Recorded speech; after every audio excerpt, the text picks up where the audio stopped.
What he didn't know was that my former business partner had helped me establish offshore accounts years ago as insurance against exactly this kind of situation. When my son demanded I empty my retirement fund for his failing business venture, I finally had to make a choice: remain the doormat mother or reveal the secret fortune I'd been protecting all along. The look on his face when I showed him my real bank statements was worth every penny I'd hidden away. Before we jump back in, tell us where you're tuning in from, and if this story touches you, make sure you're subscribed, because tomorrow I've saved something extra special for you. For 38 years, Rebecca Morgan woke up at 5:15 every morning to build a life for her family, a life her son James would later feel entitled to control. After Thomas passed away from a heart attack when James was just 12, I became both mother and father to him, Rebecca explains, her keen eyes reflecting decades of both joy and struggle. Those early years were tough, balancing grief, single, parenthood, and a demanding career. But we managed. I worked as an investment strategist for Westlake Financial, nothing glamorous, but it paid the bills and allowed me to put James through college without debt. That was always my priority, giving him the opportunities I never had. The walls of Rebecca's modest home tell the story through family photos: James's high school graduation, college move-in day, moments that marked milestones in both their lives. I still remember dropping him off at Harrington University. Rebecca continues. Tuition was $45,000 a year, not including housing and expenses. People asked if I was taking out parent loans. I always said no. I didn't want debt hanging over either of us when he graduated, so I took on consulting projects on weekends, invested carefully, and lived below my means. Rebecca's lifestyle reflected these choices: simple meals prepared at home, an older model car she maintained herself, weekends spent on home repairs rather than vacations. James graduated with a business degree and an attitude to match, Rebecca says with a slight frown. He'd call sometimes to tell me about the parties, the connections he was making, the lifestyle he was enjoying. I was proud, of course. Isn't that what every parent wants? To see their child succeed? Have things easier than they did? 2 years ago, Rebecca finally retired at 60. Her 401k had accumulated just over $850,000. Not a fortune, but enough for a modest retirement if managed carefully. She had paid off her mortgage, carried no debt, and her needs were simple. After 4 decades of 60-hour work weeks, she believed she'd earned some peace. What should have been the beginning of Rebecca's well-earned retirement took an unexpected turn when James invited her to dinner at Castellano's, the kind of restaurant where entrees cost more than Rebecca's weekly grocery budget. "Mom, I'm glad we're doing this," James said, his expensive watch glinting under the restaurant's soft lighting as he ordered wine without glancing at the price. "You need to get out more now that you're retired. Enjoy the finer things." "It's nice to see you too, son," Rebecca replied. "How's the new position treating you?" James smiled confidently. "That's actually why I wanted to see you. I've been offered an incredible opportunity. The CEO is restructuring, and I have a chance to buy in as a partner." "That sounds impressive," Rebecca nodded. "They must really value your contributions." "It's more than that," James leaned forward, excitement evident in his voice. "It's validation of everything I've been working toward. All the networking, the late nights, the strategy sessions. This puts me on the fast track to the top." "I'm proud of you, James. Your father would be too." James's expression shifted, becoming more focused. "There's just one hurdle. I need capital to secure my position. The buy-in is significant." "How significant are we talking about?" Rebecca asked cautiously. "Just $200,000, James replied casually, as if discussing pocket change. "I know it sounds like a lot, but the returns will be incredible. We're projecting to double our valuation within 18 months, triple it in 3 years." $200,000, Rebecca recalls, her voice heavy with the weight of the request. That was nearly a quarter of my entire retirement fund. Money I'd spent 4 decades accumulating, carefully investing, protecting through market crashes and recessions. Money that represented thousands of early mornings, late nights, missed weekends, and postponed dreams. James, that's a significant portion of my retirement savings. I'm not sure I can— Mom, James interrupted. This isn't just for me. Think of it as an investment for both of us. When the company goes public, you'll get back every penny plus so much more. This could fund a much better retirement for you. Even if the projections are accurate, that's years away, Rebecca pointed out. I need my savings now, for my daily expenses. You're living in the same house you've had for 30 years, James dismissed with a wave of his hand. Your expenses are minimal, and you always said you wanted to help me succeed. Rebecca walks along the beach near her home, the place where she finds clarity when life becomes complicated. I'd always wanted to give James every advantage in life, but something about this request felt different. It wasn't just the amount, it was the expectation in his voice. As if my savings were just another resource for his ambitions. Memories flood back. The overtime shifts, the vacations never taken, the used cars she drove while putting James through private school, and then an Ivy League college. The retirement trips she'd planned but kept delaying because James needed money for a car, for an apartment deposit, for business suits for interviews.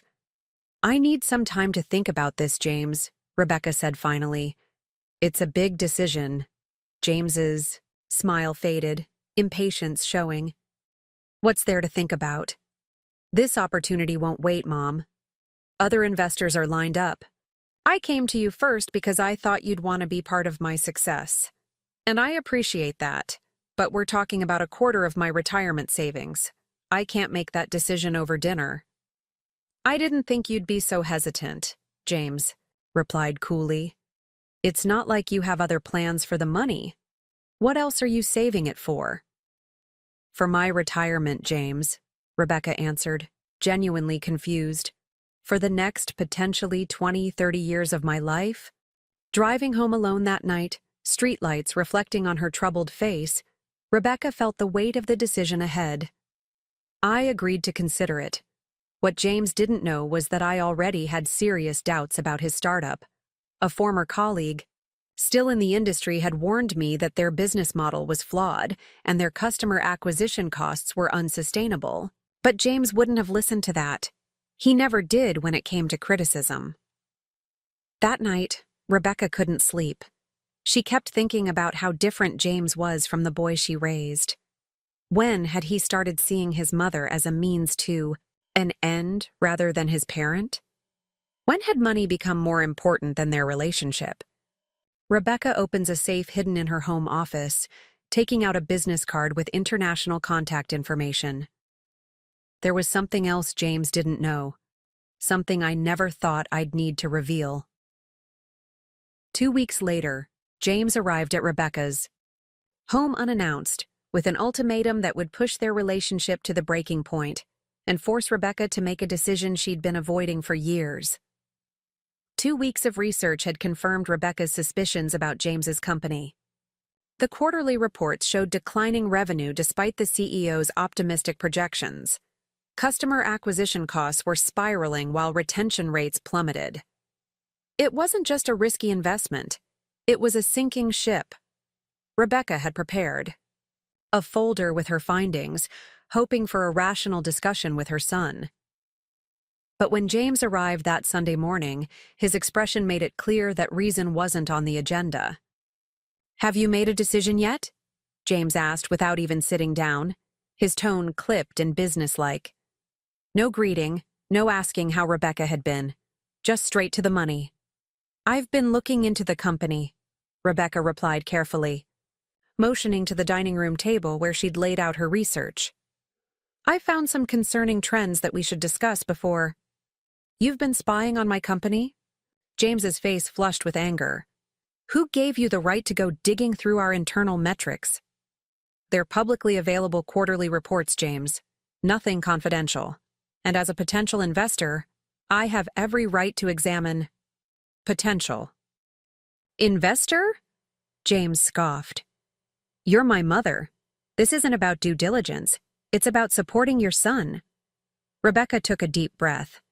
Supporting you doesn't mean making financially unsound decisions. The company's customer acquisition costs have doubled in the last year, while revenue per customer is down 30%. These aren't good indicators. James dismissed the concern with a wave.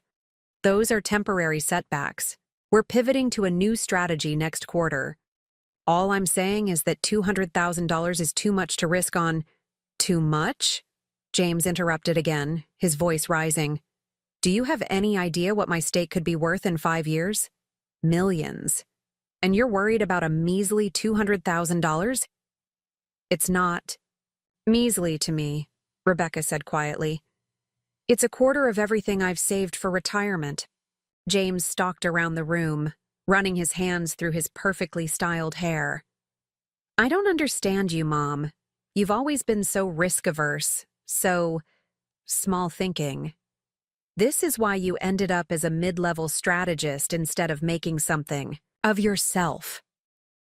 The word stung more than Rebecca expected.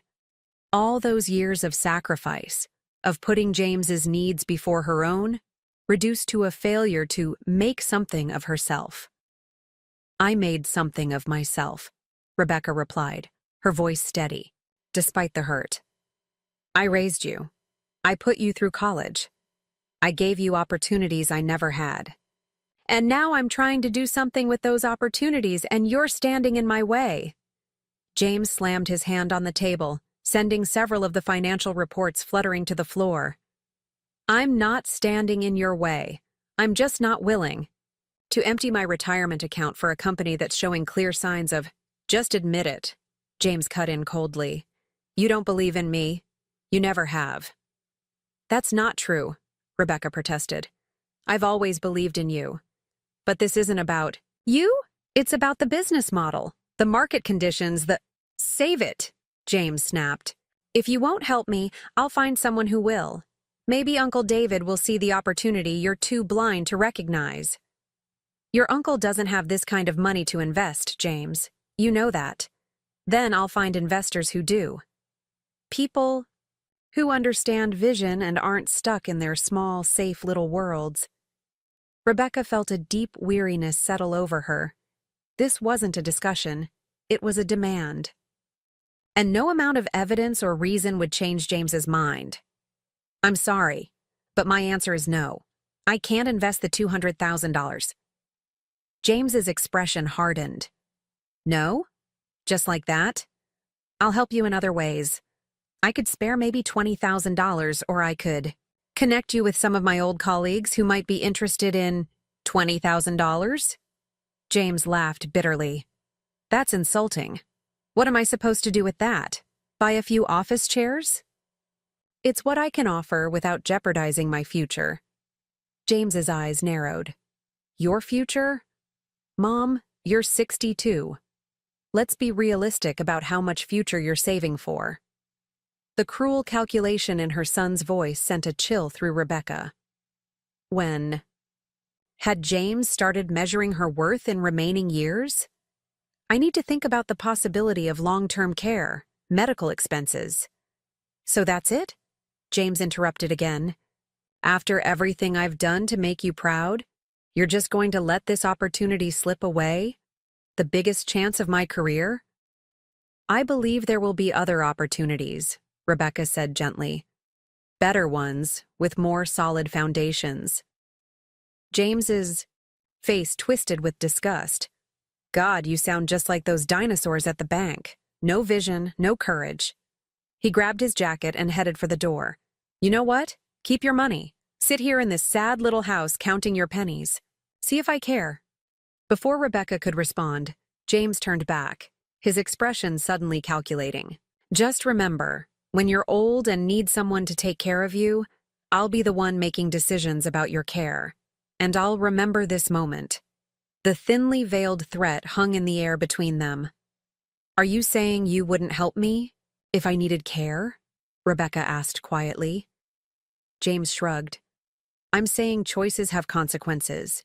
You're choosing your retirement account over my success. Remember that when you're deciding who gets your power of attorney. With that, he stormed out, slamming the door behind him with such force that Rebecca's framed family photos rattled on the wall.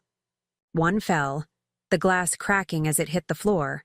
A photo of James's college graduation day, both of them smiling proudly. Rebecca sat in stunned silence, the broken frame a too perfect metaphor for what had just happened to their relationship. Her phone buzzed with a text message from James. Last chance.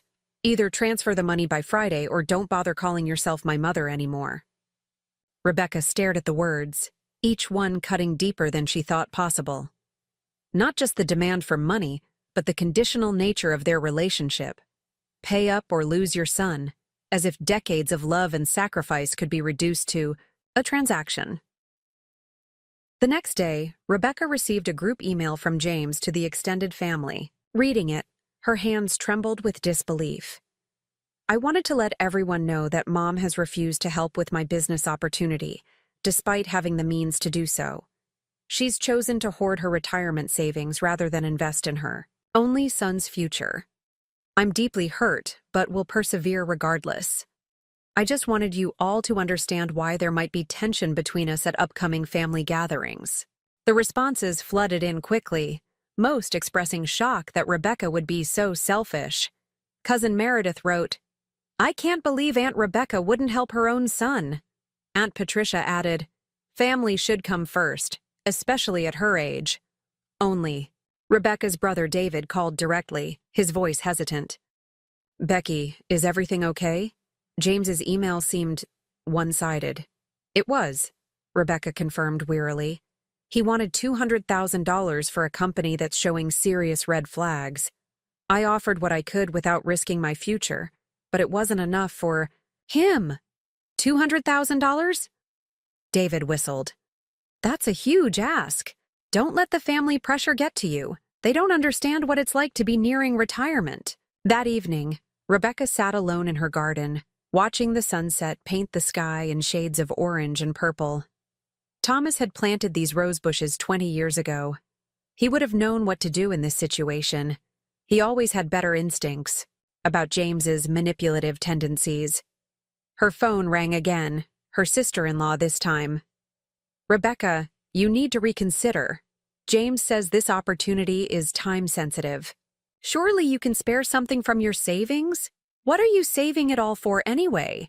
The pressure mounted over the next 3 days. More calls, more emails, more family members taking sides in a conflict they didn't fully understand. James's Friday deadline loomed closer. The implied ultimatum weighed heavily on Rebecca's mind. Was her retirement security worth losing her son? Was her relationship with James already lost if it hinged on financial transactions? On Thursday night, Rebecca removed the business card from her safe and placed a call to a number she hadn't dialed in over 15 years. Vivian, it's Rebecca Morgan. Yes, it's been a long time. Listen, I need to access those accounts we set up. Yes, all of them. It's time. Friday morning arrived with the weight of inevitability. Rebecca had barely slept, her mind churning with memories and what-ifs. As she prepared her morning coffee, the doorbell rang. James, precisely at 9 a.m., as punctual for money as he was tardy for family gatherings.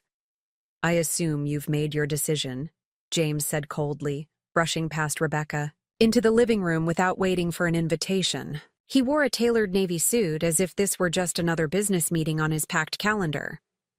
I have, Rebecca replied, closing the door slowly. Would you like some coffee first? I don't have time for small talk. The CEO needs an answer. By noon, are you transferring the money or not?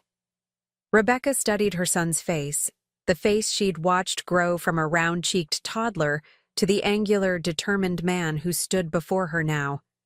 Somewhere along the way, something essential had been lost, a connection that money couldn't rebuild. No, Rebecca said finally. I'm not transferring $200,000 from my retirement account.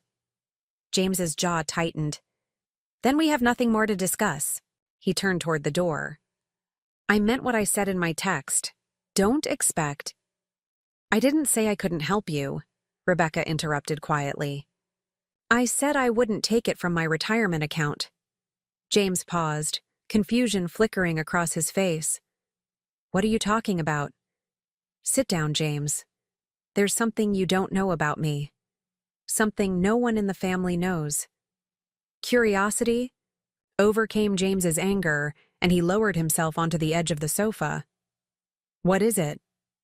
Rebecca retrieved a leather portfolio from her desk drawer and placed it on the coffee table between them. Before you were born, when I first started at Westlake Financial, I worked closely with a brilliant investor named Vivian Keating. The Vivian Keating? The hedge fund woman? James's eyes widened. You never mentioned knowing her. There's a lot I never mentioned, Rebecca said, opening the portfolio. Vivian and I developed some innovative investment strategies that made the firm millions. As a thank you, she offered to help me set up my own investment structure, something that would provide security regardless of what happened at the firm.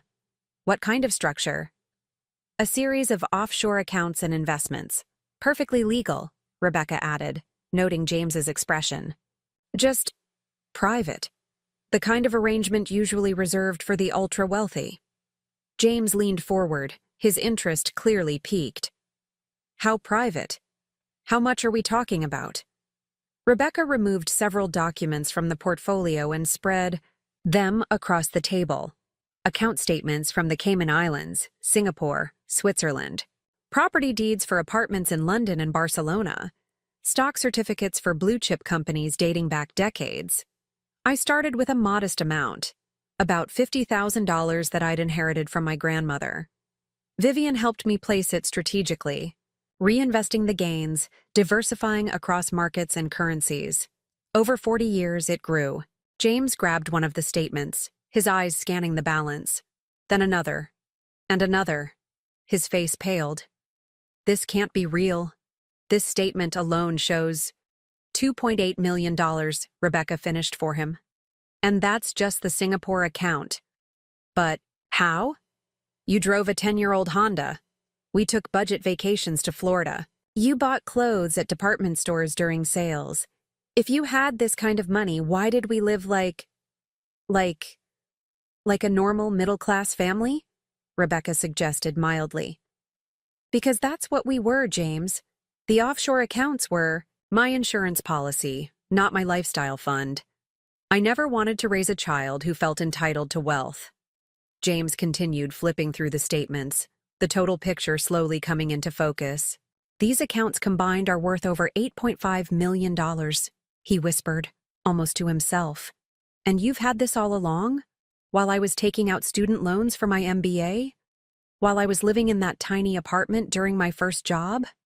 The student loans were your choice, Rebecca reminded him gently. I offered to pay for your MBA, but you said, and I quote, I need to stand on my own 2 feet. The apartment was also your choice.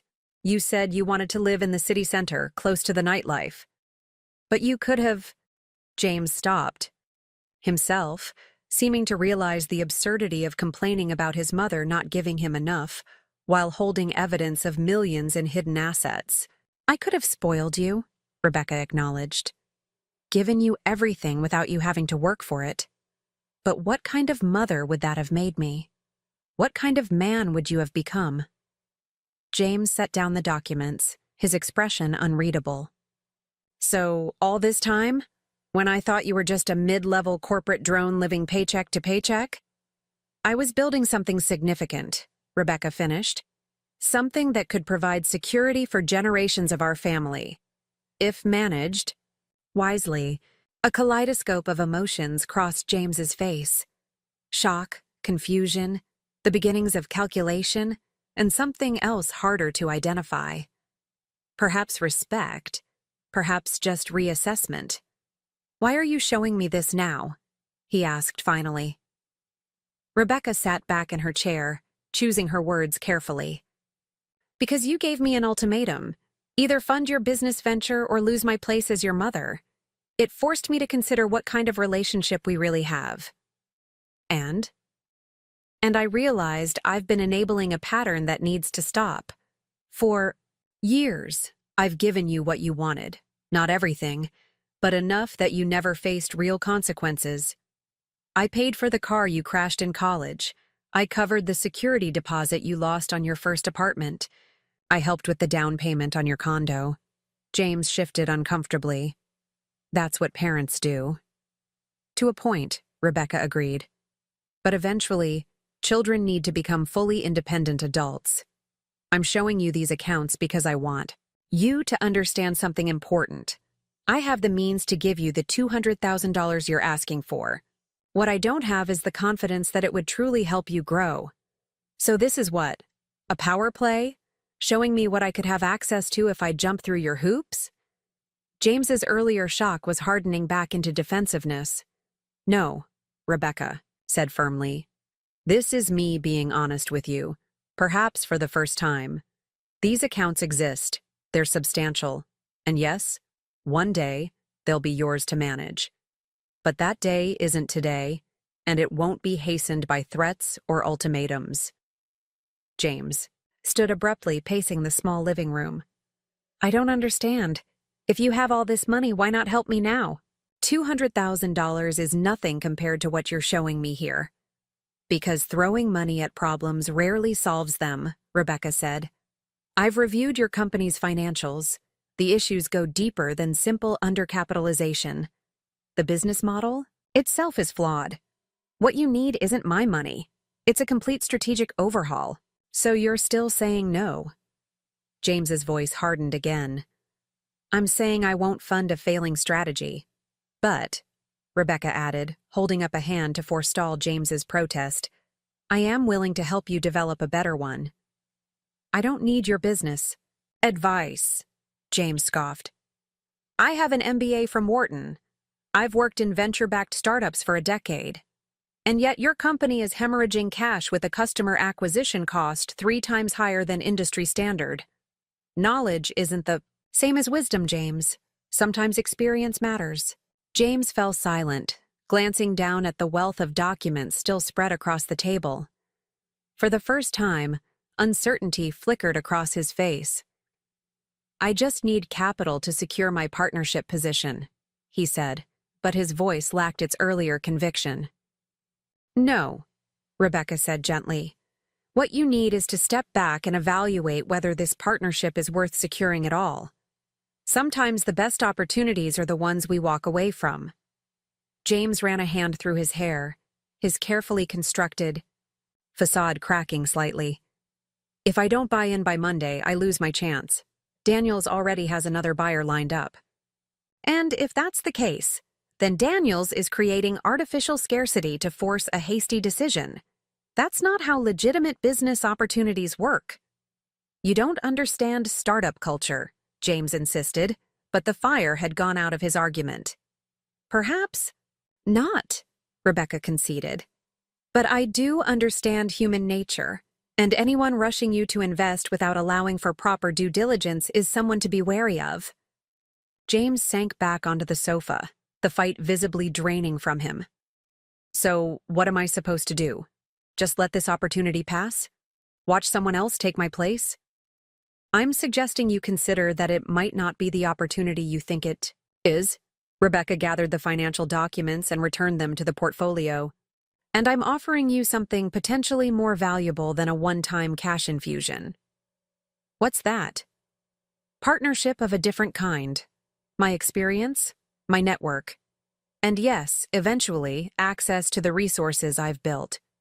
But as a true partner, not as an ATM and a son demanding withdrawals. James was quiet for a long moment, staring at his hands. I told everyone you were abandoning me, he said finally, his voice small. That email to the family, I know. I didn't expect. James gestured vaguely at the portfolio. Any of this. Few people do, Rebecca said. We all construct narratives about the people in our lives. Sometimes we need those narratives challenged to see the full picture. Outside, rain had begun to fall, a gentle patter against the windows that filled the silence between them. Finally, James looked up, his expression more vulnerable than Rebecca had seen in years. "I don't know what to say." "You don't need to say anything right now," Rebecca replied. "This is a lot to process. Take some time. Think about what kind of future you really want to build, and who you want to be in that future." James nodded slowly, then stood to leave. At the door, he paused, turning back with an awkward, uncertain gesture. "I'm sorry about what I said. About not being your son." "Anymore, I didn't mean it." "I know," Rebecca said again, and this time, she believed it was true. The weekend passed in unsettling silence. No calls from James, no texts. Rebecca found herself checking her phone more often than she cared to admit, wondering if the revelation of her hidden wealth had irreparably damaged what was left of their relationship. Had the shock of discovering his mother's secret life been too much? Or was James simply regrouping, recalculating his approach now that the financial landscape had shifted? On Sunday evening, as Rebecca was preparing a simple dinner for herself, her doorbell rang. Standing on her porch was James, noticeably different from the polished, aggressive man who had demanded money just 2 days earlier. His hair was slightly disheveled, his expression uncertain, his typical designer outfit replaced by casual jeans and a sweater that made him look younger, more like the son Rebecca remembered. "Can I come in?" James asked, his voice lacking its usual confident edge. Rebecca stepped aside. "Of course." James entered hesitantly, as if suddenly unsure of his welcome in the home where he'd grown up. "I've been thinking about everything you showed me, everything you said." "I figured you might need some time," Rebecca replied, leading him to the kitchen. "I was just making dinner. Nothing fancy, just pasta primavera. Would you like some?" James nodded, the familiar smell of his mother's cooking seeming to ease some of the tension between them. He sat at the small kitchen table, watching as Rebecca added a second place setting. "I looked up Vivian Keating," James said after a moment. "Found an old Wall Street Journal article about her. It mentioned her innovative approach to private wealth management in the 90s, but nothing about you." "That's not surprising," Rebecca replied, stirring the sauce. "Our arrangement was private. That was the whole point." "Why did you keep it secret all these years? Even from me?" Rebecca considered the question as she drained the pasta. "Initially, it was just prudent financial management. Vivian taught me that true wealth stays quiet, both for privacy and tax efficiency. But as time went on, especially after your father died, I realized something else." "What?" "That money changes how people see you, how they treat you. I didn't want that for us. People cozying up to you because your mother had money, treating you differently. I wanted you to form genuine relationships, to be valued for yourself, not for your mother's bank accounts." James absorbed this, his expression thoughtful. "But that's exactly what happened at my company. Daniel's only offered me the partnership because he thinks I have money, or access to it through you." "And how does that make you feel?" Rebecca asked, setting a plate of steaming pasta in front of her son. James stared at the food, then looked up with an expression of dawning clarity. "Used, like I'm just a means to an end for him." He paused. "Is that how you felt when I asked for the money?" The question hung in the air between them, more honest than anything James had asked in years. Rebecca sat down across from her son, choosing her words carefully. "Yes," she admitted finally. "It felt like our relationship had been reduced to what I could provide financially. Like all those years of being your mother counted for nothing if I couldn't write a check." James winced, the truth visibly landing. "I didn't see it that way. I thought—" "I don't know what I thought. That you'd be proud I was becoming a partner. That you'd want to be part of it." "I am proud of you, James, I always have been. But a business partnership should stand on its own merits, not on family obligation." They ate in silence for a few minutes, the conversation pausing as they both processed what had been said. Finally, James set down his fork. "I went back to the office yesterday," he said. "Looked more closely at the numbers the way you suggested. And you were right. We're spending almost $300 to acquire customers who only generate about $120 in lifetime value. The math doesn't work." James ran a hand through his hair in frustration. "How did I miss that? I have an MBA. I'm supposed to know better." "Sometimes we see what we want to see," Rebecca said gently, "especially when there's pressure involved. When did Daniels first approach you about the partnership?" "Right after I closed the West Coast deal last month. Our biggest client yet." "So he waited until you'd proven your value, then dangled ownership in front of you, but only if you brought in substantial capital." James nodded slowly. "When you put it like that, it sounds manipulative." "It is manipulative," Rebecca confirmed. "He's leveraging your ambition against your judgment." James pushed his plate away, appetite seemingly gone. "So what do I do now? I already told everyone I was buying in. The whole company expects me to become a partner next week." "You have options," Rebecca said. "More than you realize." "Like what?" "Walk away after 3 years building my position there?" "That's one option," Rebecca acknowledged, "but not the only one.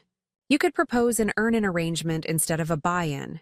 Negotiate for equity based on performance metrics rather than capital contribution. Or what?" Rebecca set down her own fork, meeting her son's eyes directly. "Or you could start fresh. Build something that's truly yours, not just a piece of someone else's vision." "Start my own company?" James looked incredulous. "That would take even more capital than the partnership buy-in." "Not necessarily. The right business model, properly structured, can be bootstrapped. Scale comes from strategy, not just initial investment." Rebecca paused. "And if the concept is sound, you might find investors willing to back you. Investors who care about more than just your ability to write a check." James fell silent, considering this new perspective. Outside, the rain had stopped, and the last rays of Sunday evening sunlight slanted through the kitchen window, illuminating dust motes in the air between them. "I'm not sure I'm ready for that," James admitted finally. "Starting from scratch, building something entirely new. Few people are ever truly ready for the biggest challenges," Rebecca replied. "But that doesn't mean they're not capable." James looked around the modest kitchen, his gaze lingering on the refrigerator still decorated with his childhood artwork, preserved under magnets for over 20 years. "Can I ask you something else? About the accounts?" "Of course. If you've had millions all along, why do you still live here? You could have a penthouse, a beach house, anything you wanted." Rebecca smiled. "Who says I don't have what I want? This house has everything I need. It's where you grew up, where your father and I built our life together. Why would I trade that for a sterile penthouse?" "But you never spend any of it," James pressed. "What's the point of having money if you don't use it?" "I do use it, just not in the ways you might expect. Last year, I funded a scholarship at Harrington in your father's name. The year before that, I helped David's daughter start her bakery. I've been paying for your cousin Michael's medical treatment since his insurance denied coverage."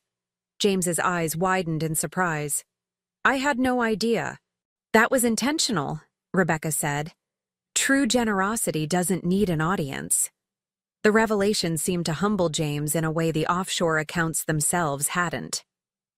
"All this time, I thought I was the successful one in the family. That I had outgrown." He gestured vaguely at the modest surroundings. "Material success is just one measure of a life well lived," Rebecca said quietly, "and often not the most meaningful one." James nodded slowly, a new respect visible in his eyes. Then he glanced at his watch and stood. "I should go. I have a lot to think about before tomorrow." "What happens tomorrow?" Rebecca asked. I'm supposed to give Daniels my final answer about the partnership, whether I'm in or out. Rebecca rose as well, walking her son to the door. And what will you tell him? James paused on the threshold, framed by the porch light.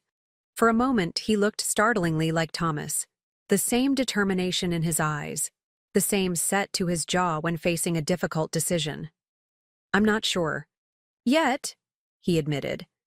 But for the first time in a long time, I'm going to make the decision without worrying about appearances or expectations. I'm going to choose based on what's actually right for my future. Rebecca felt a swell of pride that had nothing to do with business success or financial acumen. That sounds like a good start. James turned to leave, then hesitated. Mom? About that email I sent to the family. You don't need to. Yes, I do, James interrupted firmly. It was manipulative and unfair. I'm going to send a correction. Tomorrow, tell them the truth. Which truth is that? Rebecca asked. James smiled slightly. That my mother is a wiser woman than I gave her credit for, and that I have a lot to learn from her still, about business and about life. As James walked to his car, Rebecca felt something shift between them, a rebalancing that went deeper than offshore accounts or business partnerships.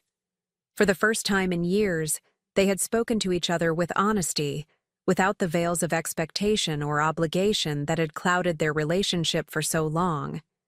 Whether this newfound clarity would last remained to be seen. But as Rebecca closed the door, she felt a cautious optimism she hadn't experienced since James was young. The sense that perhaps the most valuable inheritance she could offer her son wasn't financial at all, but the wisdom to recognize what truly mattered. Monday dawned clear and crisp, a perfect autumn morning. Rebecca found herself unusually restless, wondering what James would decide about the partnership offer. She'd meant what she said. The choice needed to be James's alone, but she couldn't help feeling invested in the outcome. Not because of the money, but because it would reveal something fundamental about who her son had become. Rebecca was tending to her garden when her phone rang shortly after noon. James's name flashed on the screen. Mom, are you busy? Can I stop by? There was something different in James's voice, a clarity and certainty that had been missing for years. Of course, Rebecca replied. I'm just deadheading the roses. 30 minutes later, James's car pulled into the driveway. He emerged looking transformed, not physically, but in his bearing. Gone was the aggressive tension that had characterized him for so long, replaced by a calm purposefulness. I turned it down, he announced without preamble as he joined Rebecca in the garden. The partnership, all of it. Rebecca set down her gardening shears. That must have been difficult. Easier than I expected, actually. James rolled up his sleeves and began helping with the pruning, falling into the rhythm he'd learned as a teenager when they'd tended the garden together. Once I looked at the numbers objectively, the decision was clear. The company's fundamentals don't support another partner drawing profits, especially one buying in at this stage. How did Daniels take it? A wry smile crossed James's face. Not. Well, first he tried to negotiate, offered to lower the buy-in to $150,000. When that didn't work, he got angry, said I was making the biggest mistake of my career. James snipped a faded bloom with unexpected precision. Then this morning, he called me back, suddenly frantic. Turns out our biggest client is pulling their account. The West Coast deal you closed? James nodded. They discovered the software deployment is 6 months behind schedule. Daniels knew about the delays but kept it from the client and from the rest of the management team. He straightened, meeting his mother's gaze directly. If I'd bought in last week, I'd have owned a piece of a company about to lose 40% of I. It's revenue. You saved me from financial disaster. You saved yourself, Rebecca corrected gently. You took the time to look beyond the opportunity's packaging to what was inside. They worked side by side for a while, the familiar gardening routine creating a space for conversation that felt more authentic than anything they'd shared in years. Rebecca found herself studying her son's profile as he carefully pruned a climbing rose, his movements methodical and focused, so different from the impatient, demanding man who had stormed into her home just days earlier. "I handed in my resignation," James said eventually. "Effective immediately." Rebecca paused, setting down her clippers. "That's a big step. What are you thinking for next moves?" "I'm not entirely sure yet," James admitted. "But I've been doing some reflecting on what you said about building something that's truly mine." He set down his clippers and reached into his pocket, pulling out a small notebook filled with neat handwriting. "I've had this idea for a while, a platform that helps small businesses streamline their operations. Something affordable, intuitive, focused on companies that are too big for spreadsheets, but too small for enterprise solutions." Rebecca listened as James outlined his concept, noting the genuine enthusiasm in her son's voice, so different from the calculated ambition that had driven his pursuit of the partnership. "It sounds promising," Rebecca said when James finished. "What's holding you back?" James hesitated. "Honestly, fear. Starting from zero with no safety net. It's terrifying." "It is," Rebecca agreed. "But that fear keeps you honest, makes you think carefully about each decision. Corporate jobs can insulate you from consequences in ways that aren't always healthy. Like Daniel's hiding the deployment delays," James said thoughtfully. "If it had been his own company, his own money on—" "The line, exactly. Skin in the game changes everything." James closed his notebook, his expression turning serious. "I want to apologize, not just for the ultimatum and the family email, but for everything before that. For years, I've been treating you like an ATM," Rebecca supplied.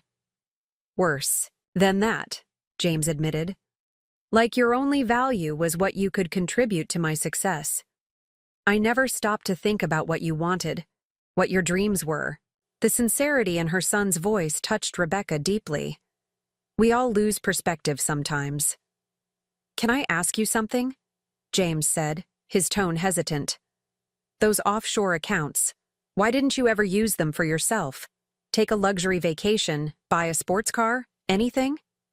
Rebecca smiled, looking around at her modest home and garden. "Who says this isn't exactly what I wanted?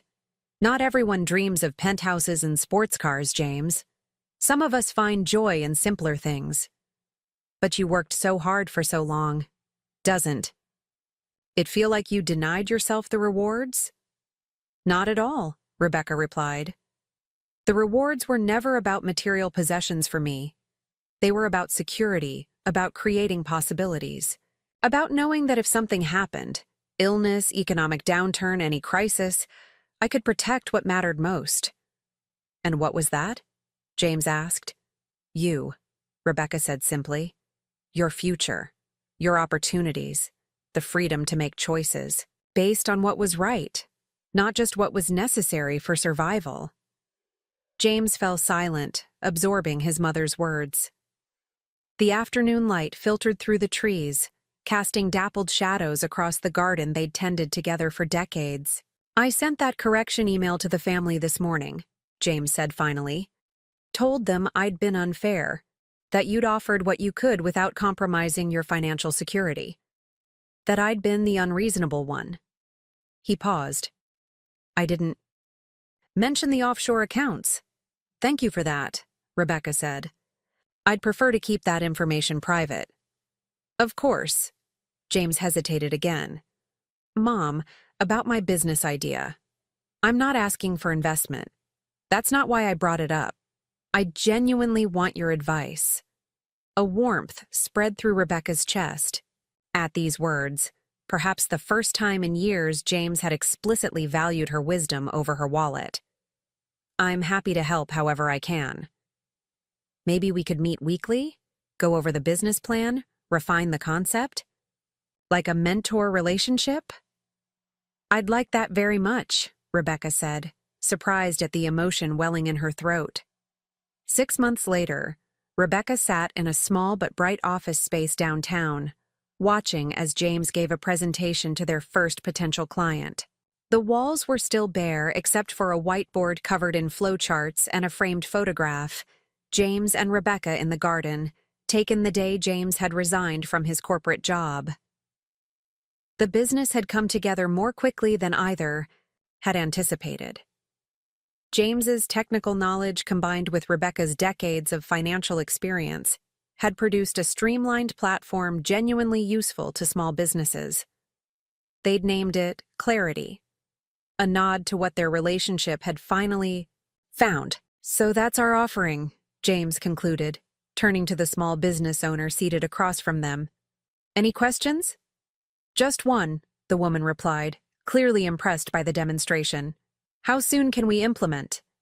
As James discussed timelines, Rebecca reflected on the transformation of the past 6 months.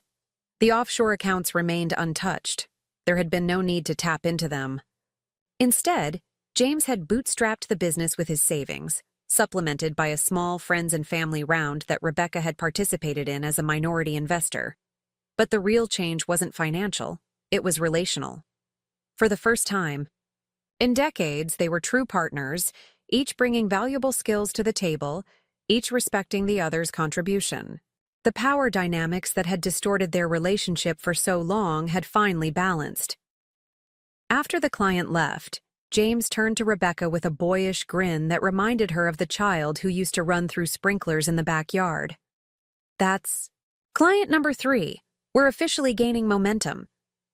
"You did well," Rebecca said, pride evident in her voice. "She couldn't sign fast enough." "We did well," James corrected. "Your suggestion about the tiered pricing structure made all the difference." They walked together to the small cafe down the street, their regular spot for post-meeting discussions. As they settled at a corner table, James's expression grew thoughtful. "You know, I've been thinking about what you said that day in the garden, about finding joy in simpler things." "Oh?" "I'm starting to understand it," James admitted. "These past 6 months building something from scratch, seeing clients' faces when our solution solves a real problem for them. It's more satisfying than any corporate promotion or bonus I ever received." "Different kind of reward," Rebecca agreed. "I used to think success meant expensive suits, luxury cars, impressing people at cocktail parties," James continued. "But there's something about earning every client, building something that actually helps people. It feels more substantial somehow." Rebecca smiled. "Your father used to say something similar, that true success isn't about accumulation, it's about contribution." James nodded slowly. "I wish he could see this. Us working together, building something meaningful." "He can," Rebecca said quietly. "In his own way." They sat in comfortable silence for a moment, sipping their coffee, the afternoon sun warming the cafe's worn wooden tables. "What about the offshore accounts?" James asked eventually. "Do you ever plan to use them?" Rebecca considered the question. "Perhaps. Not in the way you might think, though." "How so?" "I've been speaking with a financial advisor about establishing a foundation. Something focused on education and entrepreneurship for underprivileged youth, giving others the opportunities to build something of their own." James's eyes lit up. "That's perfect. Would there be a role for me in that? Not managing the money," he added hastily, "but maybe mentoring young entrepreneurs, sharing what we're learning with Clarity?" "I think that could be arranged," Rebecca said, warmth spreading through her chest at her son's enthusiasm for giving back rather than taking more. As they walked back to the office, Rebecca reflected on the journey they'd taken. 6 months ago, James had stormed into her home demanding access to her retirement savings, threatening to cut ties if she didn't comply. Today, they were true partners, in business and in life, each valuing what the other brought to the table. The offshore accounts, which had once been her most closely guarded secret, had served their purpose. Not as a source of funding, but as a catalyst for transformation. Their revelation had shattered James's assumptions about his mother, forcing him to see Rebecca not just as a parent, but as a woman with wisdom, foresight, and values worth emulating. Some might view the accounts as wasted potential, millions sitting untouched that could have funded a more luxurious lifestyle. But Rebecca knew better. Their true value had never been measured in dollars and cents, but in the security and independence they represented. And now, they would serve an even greater purpose, creating opportunities for others to find their own paths to success and fulfillment. As they reached the office door, James paused. "You know, Mom, I used to think you were the one who needed to change, to be more ambitious, more willing to take risks with your money, but I was wrong. I was the one who needed to change how I defined success." Rebecca placed a hand on her son's shoulder. "Maybe we both needed to change. Me to be more open about my life, you to see beyond the material trappings of success." "Well," James said with a smile, "I'd say we're both works in progress." "The best kind," Rebecca agreed, as they stepped back into the office they now shared, not as mother and son, but as partners in the truest sense of the word. 5 years passed more quickly than Rebecca could have imagined. What had begun as a small startup operating out of a modest downtown office had blossomed into Clarity Solutions, a regional powerhouse with over 40 employees and clients across 12 states. The company's growth had exceeded even James's ambitious projections, driven by genuine market need and the unique perspective their partnership brought to the industry. Rebecca stood at the window of their new headquarters, a renovated historic building overlooking the city park, watching employees filter in for the day. At 67, she had scaled back her involvement in day-to-day operations, serving now as chairwoman emeritus and strategic advisor rather than active management. The transition had been James's idea, part of his commitment to ensuring his mother could truly enjoy her retirement. "Morning, Mom," James called as he entered the executive suite, 2 coffee cups in hand. At 40, he had matured into a leader, whose management style blended his natural drive with the wisdom he'd absorbed from his mother over the years. "Thought you might want this before the foundation board meeting." Rebecca accepted the coffee gratefully. "You remembered the board meeting? I thought you had the investor presentation today." "I do," James confirmed, "but I rescheduled my morning to attend the first hour of your meeting. The Youth Entrepreneurship Initiative is too important to miss." The Morgan Foundation had become as much a part of their shared legacy as Clarity itself. Funded primarily through Rebecca's offshore accounts, which had continued to grow over the decades, the foundation focused on creating pathways to entrepreneurship for underprivileged youth. What had begun as a simple scholarship program had expanded to include mentorship, startup incubation, and educational initiatives reaching thousands of young people each year. "You don't need to juggle your schedule for this," Rebecca protested mildly. "I know how crucial this investor round is for the expansion." James smiled, the expression carrying echoes of the eager young boy he'd once been, yet tempered now with a maturity that came from years of genuine partnership with his mother. "The investors can wait an hour. Besides, some things matter more than others." Rebecca felt a familiar warmth spread through her chest at these words. A far cry from the James who had once prioritized business opportunities over everything else. The transformation hadn't happened overnight. There had been setbacks, disagreements, moments when old patterns threatened to reemerge.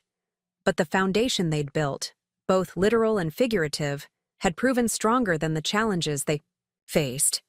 "Have you thought more about the succession plan for the foundation?" James asked as they walked toward the boardroom. "The board will want updates." "I have," Rebecca replied. "I'm thinking it's time for you to take over as chairman." James stopped walking, surprise evident on his face. "Me? But the foundation has always been your vision." "A vision you've helped shape these past 5 years," Rebecca pointed out. "You've brought perspectives I wouldn't have considered, connections I couldn't have made. The foundation needs your energy now, not just my legacy. I'd be honored, James said after a moment. But only if you'll stay on as chairwoman emeritus. Same arrangement we have at Clarity. I still need your wisdom. Rebecca nodded, pleased by the request. It had taken years to reach this balance, where James valued her input without dependence, where advice could be given without control, where each respected the other's unique contributions. The board meeting proceeded smoothly, with Rebecca announcing the transition and the board unanimously approving James's appointment as the new chairman. As the meeting concluded and members filed out, congratulating James, Rebecca found herself reflecting on the journey that had brought them here. Later that afternoon, they sat in Rebecca's garden, the same garden where they'd reconnected 5 years earlier, now expanded and more vibrant than ever. James had surprised her by learning horticulture, adding rare roses and designing a Japanese-inspired meditation corner for his mother's 70th birthday. "Do you ever think about how different things might have been?" James asked, gesturing toward the house. "If I had taken that partnership offer? If you hadn't shown me the accounts?" Rebecca considered the question. "Often, especially in the early days of Clarity. And I think we would have lost each other," Rebecca said simply. "Not immediately, perhaps, but gradually. You would have bought into a failing company, lost your investment, and likely blamed me for not giving you enough to make it work. I would have retreated further into my private world, protecting what remained of my savings. The distance between us would have grown insurmountable." James nodded slowly. "I've thought the same thing. Sometimes I can hardly recognize the person I was then, so focused on appearances, so desperate for validation from people like Daniels who didn't actually care about me." "We all get caught in cycles," Rebecca observed. "The difference is whether we recognize them and break free." "You know what still amazes me?" James said, leaning back in his chair. "Not that you accumulated all that wealth in secret, though that was certainly a shock, but that you never felt compelled to use it for yourself. No midlife crisis sports car, no vacation home in the Bahamas." Rebecca smiled. "The security was what mattered to me, not the trappings. After your father died, I realized how quickly life can change, how vulnerable we all are. The accounts gave me peace of mind that if disaster struck, I could protect what mattered most." "Which was me," James finished for her, echoing a conversation from years earlier. "Which was you," Rebecca confirmed, "though I never imagined the accounts would serve their purpose in quite the way they did." "How do you mean?" "They weren't needed for medical emergencies or economic collapse as I'd feared. Instead, they became a catalyst for something much more valuable, reconnecting with my son." They sat in comfortable silence for a moment, watching bees drift lazily between blooms in the late afternoon light. "I got another offer last week," James said eventually.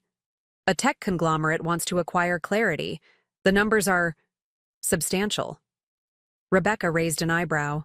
"I'm assuming you turned it down, given you haven't mentioned it until now." "I did," James confirmed. 5 years ago, I might have jumped at it, seen it as validation, a chance to cash out and move on to something more prestigious. But now—" He gestured around them, at the garden, the house, the life they'd built. "Now I understand what you meant about finding joy in what you build, not what you acquire." "I'm proud of the man you've become," Rebecca said simply. James's phone chimed with a reminder. "I should get going. Alicia and the kids are expecting me for dinner." He rose, then paused. "Why don't you join us? Emma's been asking about her grandma's garden stories, and Ben wants to show you his science project." "I wouldn't want to intrude on family time," Rebecca demurred. "Mom," James said firmly, "you are family time. The kids adore you. Alicia's making your favorite lasagna, and none of us see enough of you these days. Come on. The foundation chairwoman and company founder can spare an evening for her grandchildren." Rebecca smiled, recognizing in her son's insistence the same stubborn care she'd once shown James. "When you put it that way, how can I refuse?" As they drove to James's home, a comfortable but modest house just 10 minutes from Rebecca's, chosen specifically to keep the family close, Rebecca reflected on the true wealth she'd accumulated in life. Not the millions in offshore accounts, which now primarily served the Foundation's mission, but the relationships that had deepened and healed over time. James had married Alicia 3 years after starting Clarity, having met her through a client engagement. Unlike his previous relationships, which had often centered around status and appearance, their connection was built on shared values and genuine respect. Their children, Emma, now 7, and Ben, 5, had brought a joy to Rebecca's life she hadn't experienced since James was small. "Did I tell you what Emma said last week?" James asked as they pulled into the driveway. Her teacher asked what she wanted to be when she grew up. She said she wanted to be like Grandma, rich in all the ways that matter. Rebecca felt a lump form in her throat. "She said that?" "She did," James confirmed. When the teacher asked what she meant, Emma explained that being rich isn't about having the biggest house or the fanciest car. It's about having a garden where butterflies want to visit, and a family that wants to visit even more often than the butterflies. Wise beyond her years, Rebecca managed, blinking back unexpected tears.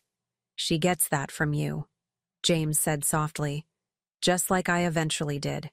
As they entered the house to the sound of children's excited greetings and the warm smell of home cooking, Rebecca felt a contentment that no amount of money could purchase. Her offshore accounts, once her most closely guarded secret, had ultimately served a purpose far beyond financial security. They had been the catalyst for a transformation that spanned generations, from her own carefully guarded independence to James's evolution from material ambition to meaningful purpose, and now to Emma and Ben, who were growing up understanding what truly constituted wealth. The ultimatum that had seemed so devastating, her son demanding her retirement savings, had become the pivotal moment that changed everything. Not because Rebecca had revealed her hidden fortune, but because that revelation had forced them both to examine what they truly valued, what legacy really meant.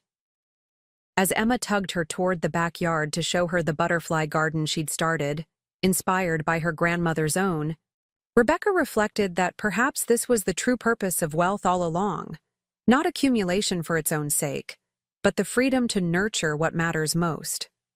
For her, that had never been luxury cars or vacation homes.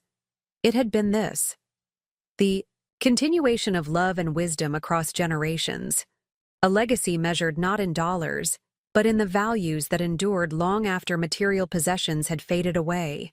"Grandma," Emma said, her small hand warm in Rebecca's, "I saved the best roses just for you." And in that moment, Rebecca knew with absolute certainty that she was indeed rich in all the ways that mattered. 3 more years passed, bringing new challenges and opportunities. Rebecca celebrated her 70th birthday surrounded by family, friends, and many of the young entrepreneurs who had benefited from the Morgan Foundation's programs. The gathering was held at Clarity's headquarters, which had expanded again to accommodate their growing team of now 65 employees. James had insisted on organizing the event despite Rebecca's protests that she didn't need a fuss. 70 years of wisdom deserves recognition, James had said firmly.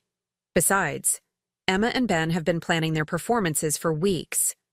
The party had been everything Rebecca could have wanted, not lavish or extravagant, but warm and meaningful. Emma, now 10, had played a piece on the violin she'd been practicing for months. Ben, 8, had presented his grandmother with a handmade book titled Why Grandma is My Hero, illustrated with crayon drawings of their garden adventures. Now, 2 months after the celebration, Rebecca sat in her doctor's office staring at the scan results on the screen. "It's early stage," Dr. Morrison explained. "But given the location and type, we need to be aggressive. I'd recommend surgery followed by targeted therapy."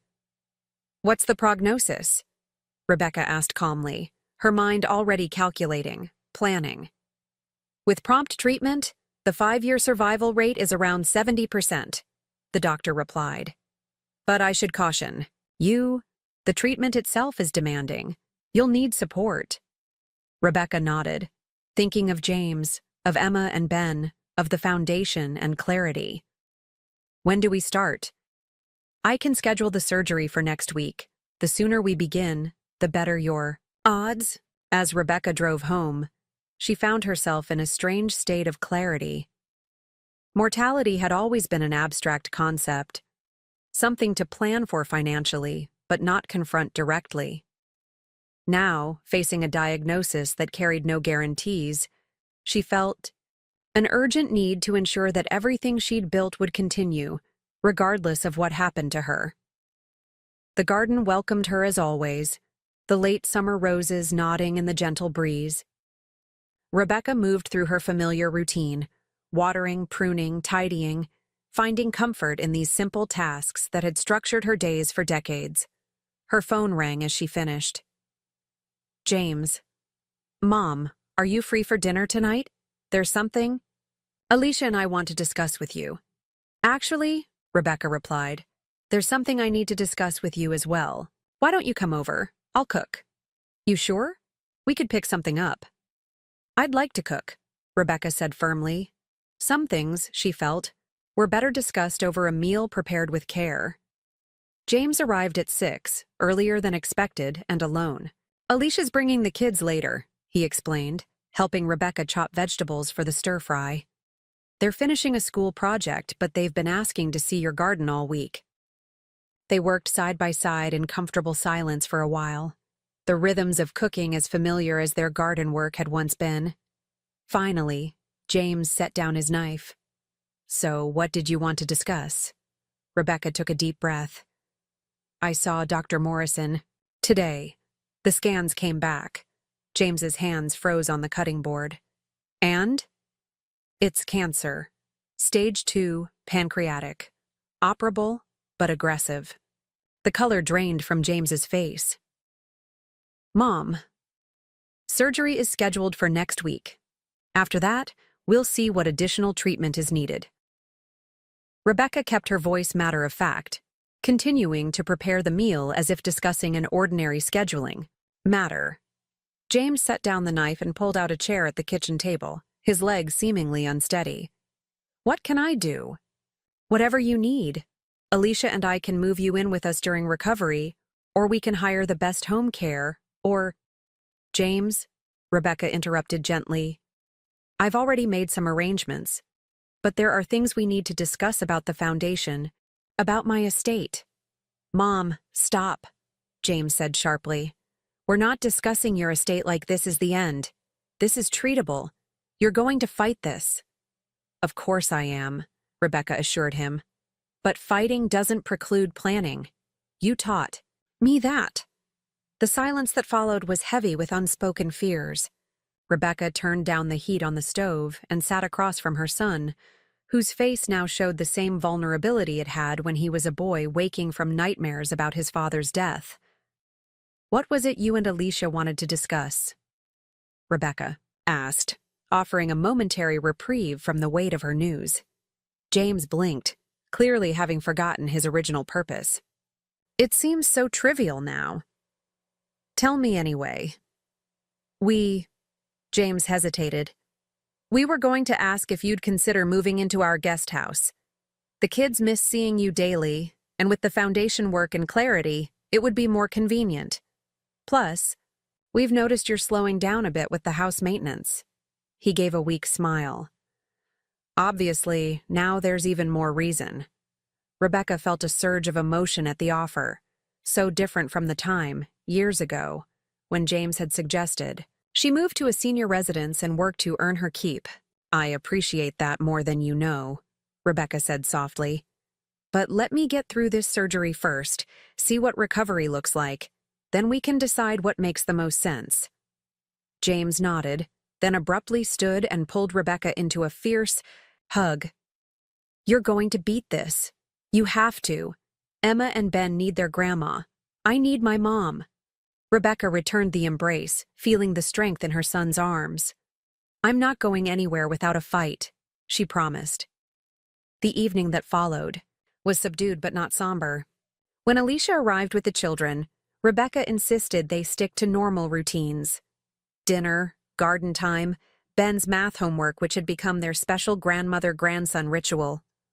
Only after the kids were absorbed in a game did Rebecca quietly share her diagnosis with Alicia, whose nursing background prompted practical, clear-headed questions about her treatment plan. "We'll create a schedule," she said firmly. "Between James, me, and our trusted employees, you'll have support for every appointment, every recovery day." Rebecca smiled gratefully, thinking how fortunate James had been to find a partner whose strength matched his own. The week before surgery passed in a blur of preparations. Rebecca updated her will, though there were few changes needed. The offshore accounts had been mostly transferred to the foundation over the years, with careful provisions for James's family and Rebecca's modest ongoing needs.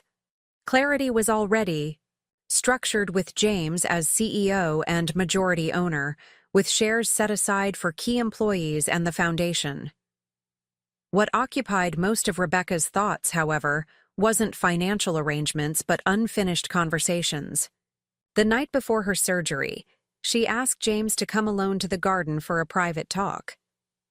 "There's something I've never told you," Rebecca began as they sat on the stone bench beneath Thomas's favorite maple tree. "Something about the offshore accounts." James looked surprised. "After all this time? I thought I knew the whole story." "You know how they were created, how they grew," Rebecca acknowledged. "But not why I kept them separate all those years, even from your father." "I assumed. It was for security, like you always said."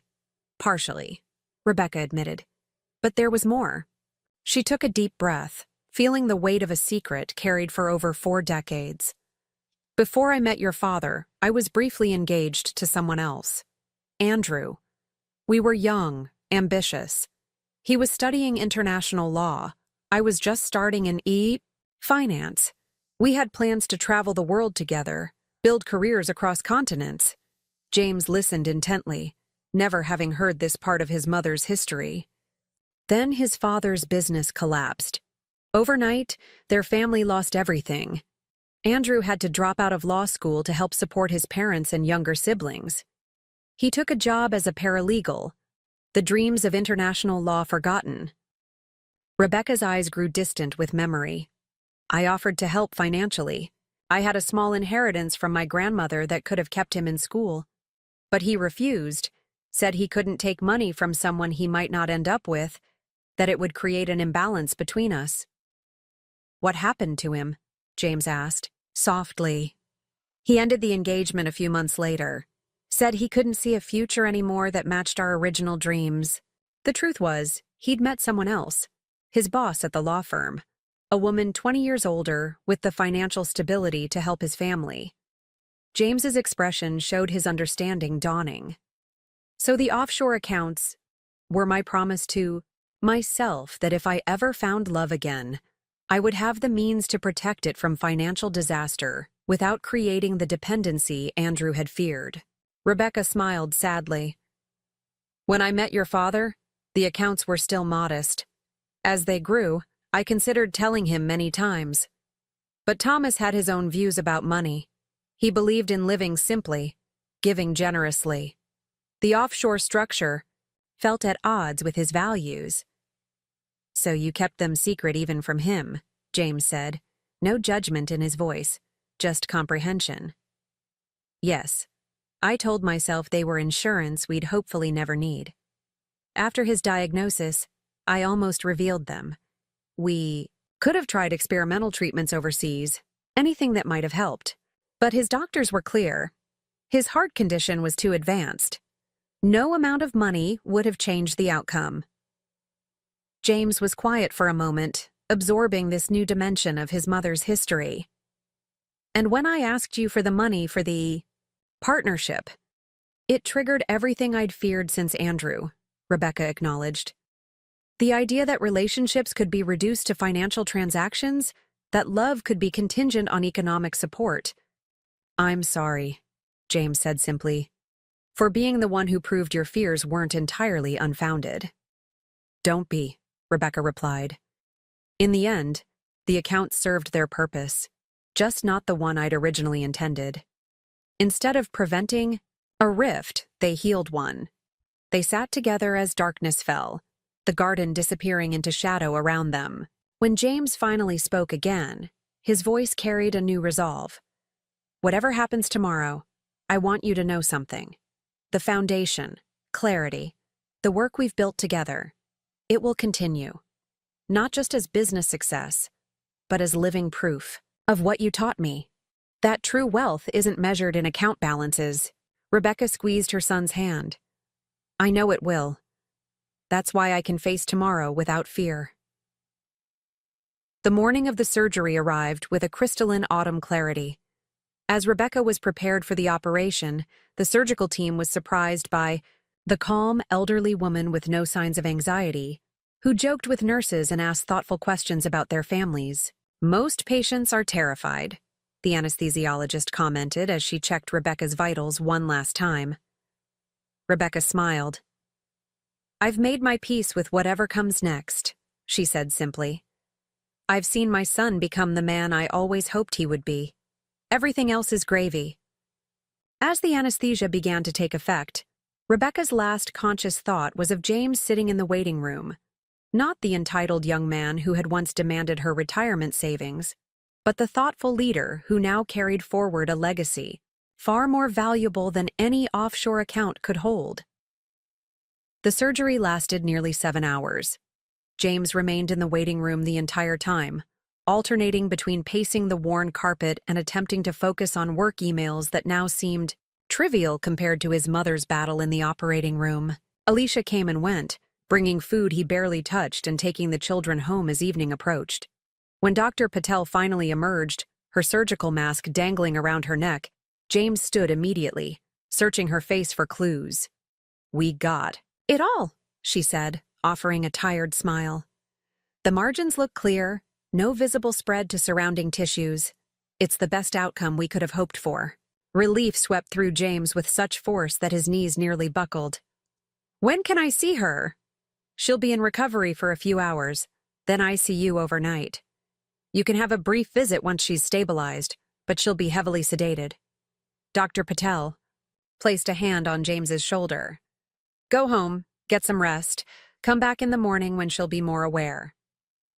But James couldn't leave, not until he'd seen his mother breathing, living, fighting. When he was finally allowed a 5-minute visit in the ICU, the sight of Rebecca, diminished among the tubes and monitors, her complexion ashen, brought a lump to his throat. This was the woman who had raised him alone, who had worked endless hours to give him every advantage, who had forgiven his worst selfishness and helped him become something better. "I'm here, Mom," he whispered, gently taking Rebecca's hand, careful not to disturb the IV line. "You rest now. I'll take care of everything." The weeks that followed were a blur of hospital visits, treatment consultations, and juggling responsibilities. At Clarity and the Foundation, James insisted on attending every doctor's appointment, taking meticulous notes that he later reviewed with Alicia, whose nursing background proved invaluable in navigating the complex medical terminology and treatment options. Recovery was slower than anyone had hoped. Complications developed. An infection that required additional hospitalization, unexpected reactions to the chemotherapy that began 6 weeks after surgery. Through it all, Rebecca maintained the quiet dignity that had characterized her entire life, never complaining, always expressing gratitude to her medical team and family.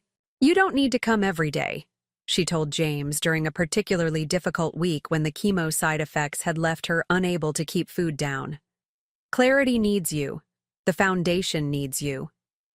"They're both running smoothly," James assured her. "The teams we built are excellent. Right now, you're my priority." Rebecca managed a weak smile. "How things change. There was a time when I couldn't even get you to return my calls for weeks. The reference to James's former self, the ambitious, self-centered young man who had once seen his mother as little more than a potential investor, didn't sting as it might have years ago. Instead, it reinforced how far they'd come, how completely their relationship had transformed. "Different man, different priorities," James said simply. As winter gave way to spring, Rebecca's condition stabilized enough for her to return home, though with significant limitations. The once vibrant gardener now tired after short walks through her beloved roses. Her appetite remained poor, her weight dropping despite Alicia's nutritious meals delivered daily. Yet her mind stayed sharp, her spirit undiminished. It was during this period of relative calm that James received news that would test everything he'd learned about values and priorities. Daniels, his former boss who had tried to pressure him into the disastrous partnership years ago, reached out unexpectedly through a mutual connection. His company had indeed struggled after losing its major clients, just as Rebecca had predicted. But Daniels had pivoted, developing a new technology platform that had attracted significant venture capital. Now, flush with funding but lacking experienced leadership, he was looking to bring James on as COO with a compensation package that made his eyes widen. 7 figures annually plus substantial equity. "It's the opportunity of a lifetime," Daniels said smoothly during their lunch meeting. "Your experience building Clarity from scratch is exactly what we need, and the exit potential is enormous. We're on track for acquisition by one of the tech giants within 3 years." "I appreciate the offer," James replied cautiously, "but my plate is pretty full with Clarity and family commitments." Daniels waved this away. "Clarity is established now. It can run without your daily involvement. And this role would set your family up for generations. Think about what that kind of wealth could do for your children's future."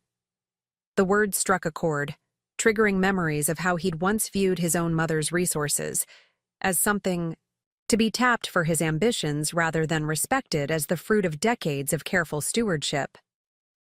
"I'll think about it," James said noncommittally, ending the lunch with a handshake and a promise to review the formal offer letter. That evening, as had become their routine, James visited Rebecca to share dinner and updates.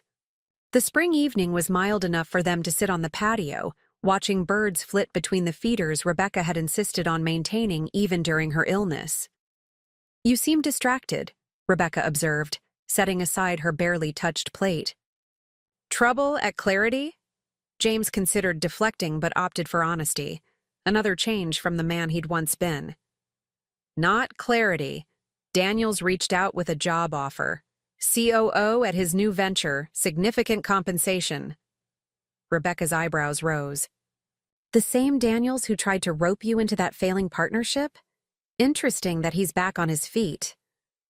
"New company, new investors, apparently solid technology this time," James explained. "The offer is substantial, life-changing money, according to him."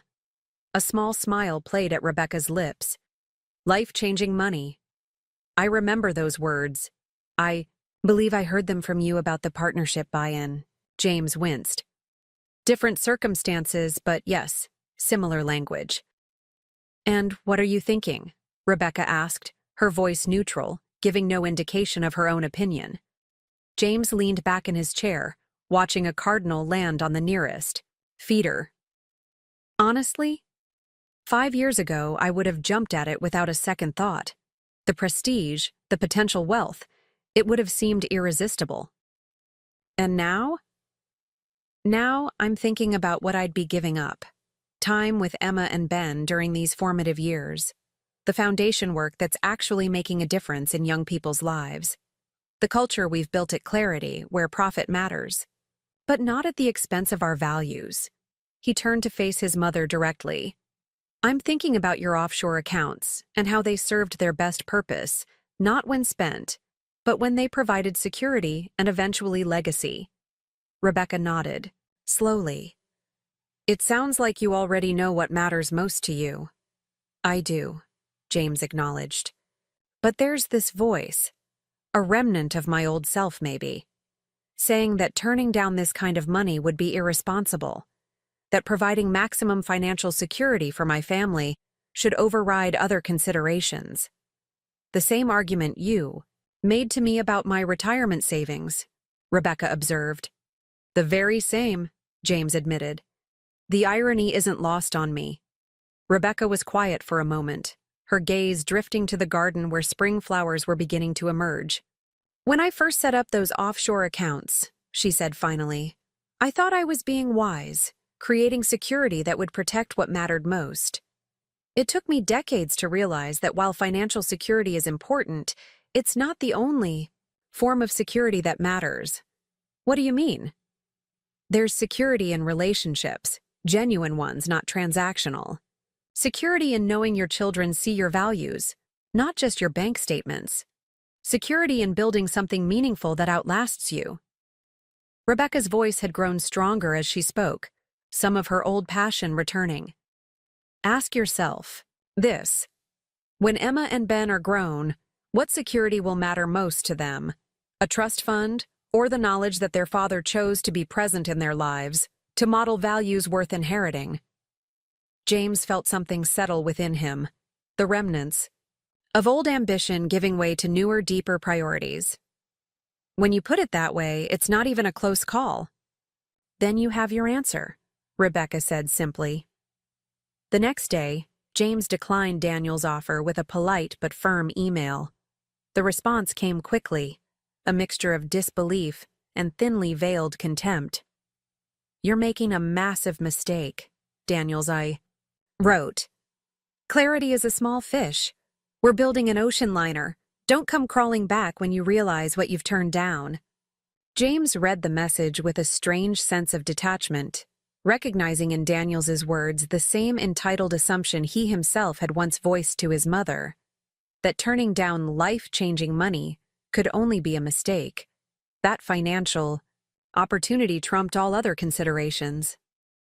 2 weeks later, as spring fully bloomed, Rebecca suffered a setback. What began as fatigue progressed to fever, then alarming blood test results. The cancer had returned, more aggressive than before, spreading to her liver despite all preventative measures. We can try another round of treatment, Dr. Morrison explained gently during a consultation that included both Rebecca and James at Rebecca's insistence. But I want to be candid about the odds. Given the spread and your body's weakened state from the previous treatments, we'd be buying time rather than aiming for remission. How much time? Rebecca asked, her voice steady. Without treatment, perhaps 3 to 4 months. With aggressive intervention, maybe 6 to 9, but with significant quality of life impacts. James felt his world tilting, the floor seeming to shift beneath him. But beside him, Rebecca remained composed, nodding thoughtfully as if considering a business proposal rather than her own mortality. I appreciate your honesty, Rebecca told the doctor. I'd like a few days to consider my options. On the drive home, silence filled the car until Rebecca finally spoke. I'm not doing more treatment. James gripped the steering wheel tighter. Mom, it's my decision, James. I've had 70 good years. Extraordinary years, especially these last 8 since you and I found our way back to each other. I won't spend my final months in hospitals and treatment rooms, too sick to enjoy what time remains. James wanted to argue, to insist on fighting to the last possible moment. But the respect he'd developed for his mother's wisdom, hard-earned through their journey from estrangement to partnership, held him back. What can I do? He asked instead.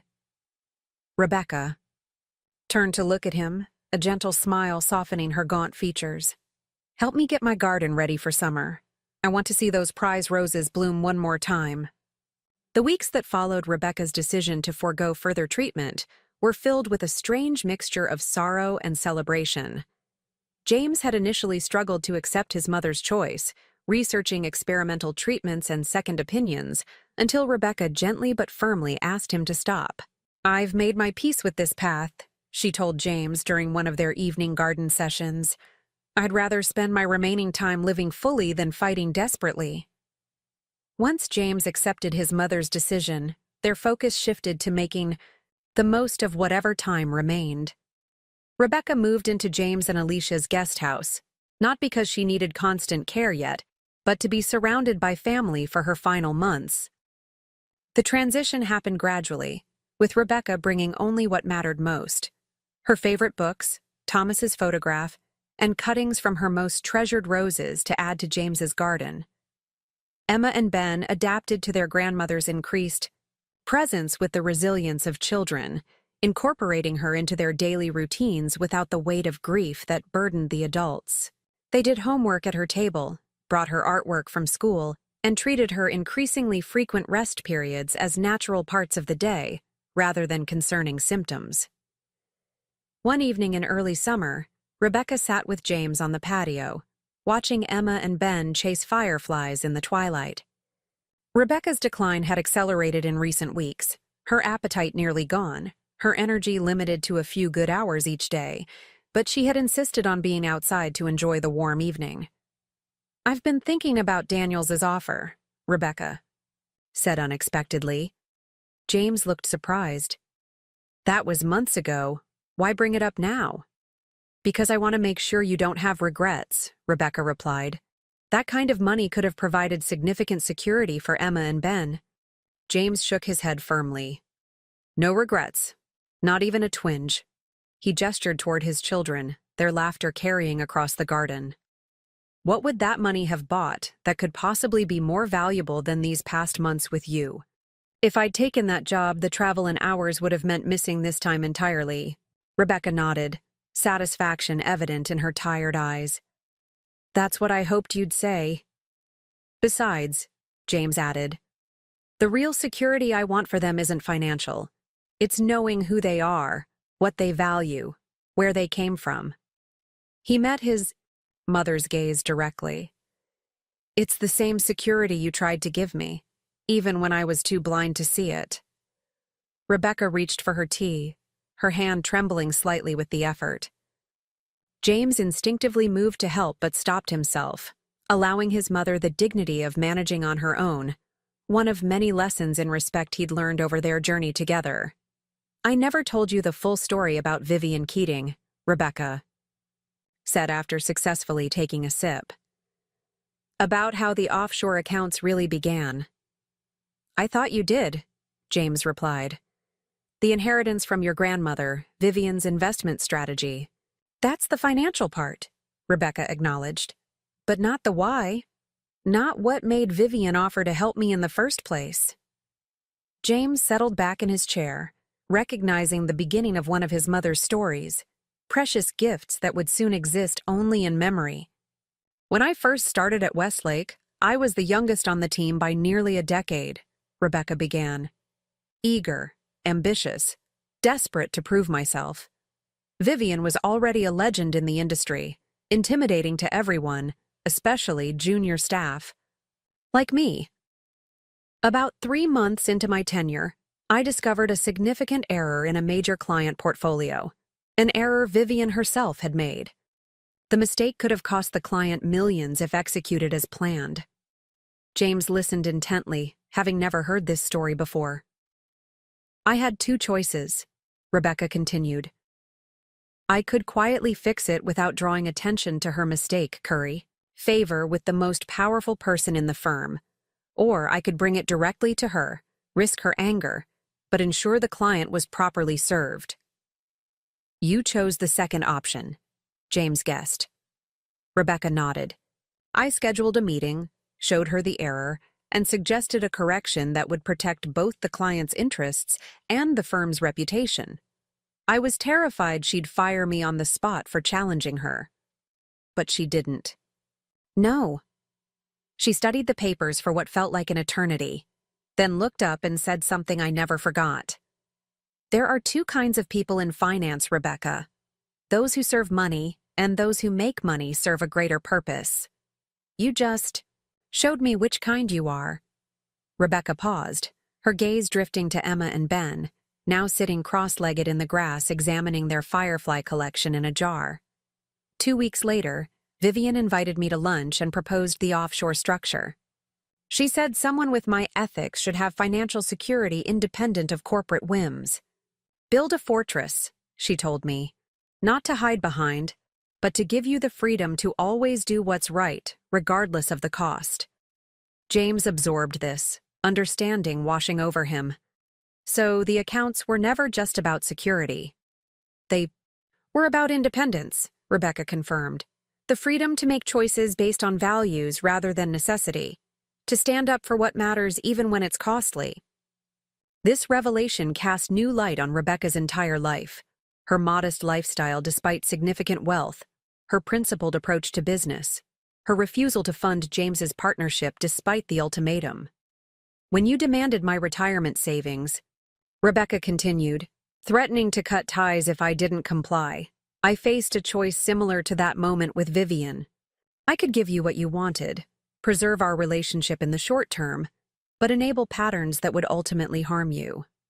Or I could stand firm, risk losing you, but honor the principles the accounts were created to protect. And you chose principle, James said softly. I chose what I believed would ultimately serve you best, Rebecca corrected. Even at the risk of losing you. James reached over and took his mother's frail hand. Thank you for that, for being strong enough to risk losing me in order to help me find myself. They sat in companionable silence as darkness settled fully around them, the children's bedtime approaching. Finally, Rebecca spoke again, her voice weaker but determined. There's one more decision I've made that I want to share with you. James waited, giving his mother space to continue at her own pace. I've instructed the foundation to establish a new program, the Integrity in Business Initiative. It will fund ethics-focused education and support entrepreneurs who prioritize social responsibility alongside profit. The initial endowment will come from what remains of my personal offshore accounts. That's perfect, James said warmly. A lasting legacy that embodies everything you've stood for. There's more, Rebecca added. I've set aside funds for Emma and Ben's education, of course. But the bulk of my personal estate, separate from the foundation's endowment, will be structured in a rather specific way. How so? They'll each receive a modest sum at 25, enough to pursue dreams but not enough to abandon responsibility. The majority will be held until they're 40. A small smile played at Rebecca's lips. By then, we'll know what kind of adults they've become, what values they've embraced.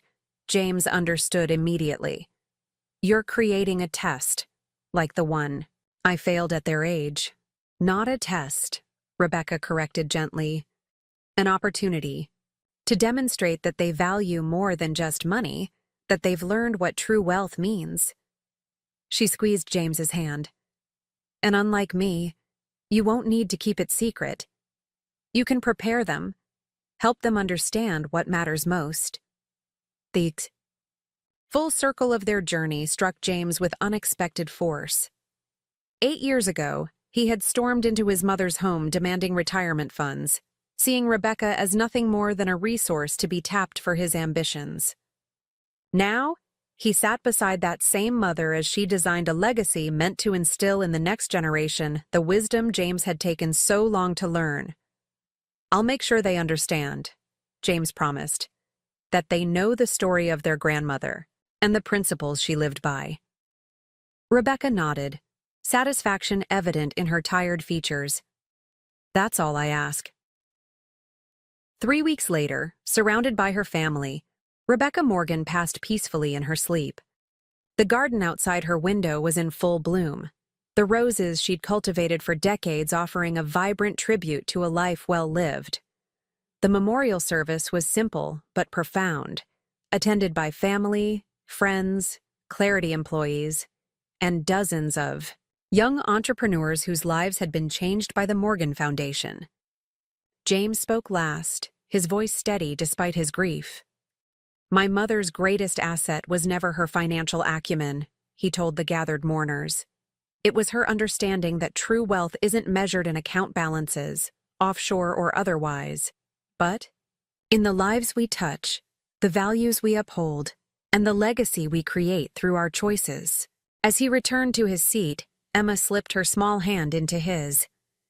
"Dad," she whispered, "Grandma told me something before she went to heaven. She said that the best things in life can't be bought or sold. Do you think that's true?" James looked into his daughter's eyes, seeing in them the same quiet wisdom that had characterized his mother. "Yes," he said softly, "that's absolutely true. And that understanding is your grandmother's greatest gift to all of us." Years later, James would often reflect on the strange, winding journey that had begun with his demanding his mother's retirement savings, and ended with his receiving something far more valuable. Not offshore accounts or material wealth, but a profound understanding of what constitutes a life well lived. The money that Rebecca had accumulated, protected, and finally distributed according to her values had served its purpose. Not as an end in itself, but as a vehicle for teaching lessons that transcended financial statements. James had learned these lessons the hard way, through conflict and reconciliation.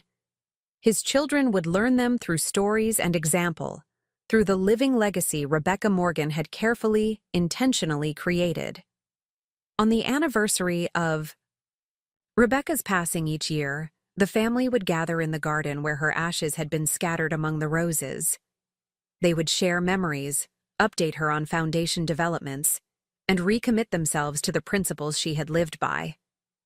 And James would silently thank his mother for having the courage to say no all those years ago, for revealing her offshore accounts not as a capitulation to demands, but as the beginning of a transformation that had enriched them all in ways no money ever could. The true inheritance, James would tell his children during these gatherings, isn't in any account, offshore or otherwise. It's in understanding the difference between what you can buy and what truly matters. That's the wealth your grandmother wanted most for all of us, and it's the one thing that never diminishes when shared. 10 years passed since Rebecca's death. James, now 50, sat in his office at Clarity headquarters, reviewing the quarterly reports for both the company and the Morgan Foundation. The business had continued its steady growth, expanding to over 200 employees with offices in 3 states. More importantly, it had maintained the values-driven approach that had become its hallmark since James and Rebecca's reconciliation years ago. The foundation had flourished beyond anyone's expectations, its integrity and business initiative becoming nationally recognized for its impact on ethics education and social entrepreneurship. Just last month, they had celebrated the 100th business launched by program graduates, ventures ranging from sustainable agriculture to affordable healthcare technology, each founded on principles Rebecca would have applauded. James's intercom buzzed, interrupting his thoughts. "Mr. Morgan, Daniels is here to see you." James raised an eyebrow in surprise. He hadn't heard from his former boss in years, not since declining the COO position that had seemed so tempting at the time. "Send him in." The man who entered was markedly different from the polished, confident executive who had once tried to lure James away from Clarity. Daniels looked older than his years, his designer suit hanging loosely on his frame, his expression worn and tired. "James," he said, extending his hand. "Thank you for seeing me without an appointment."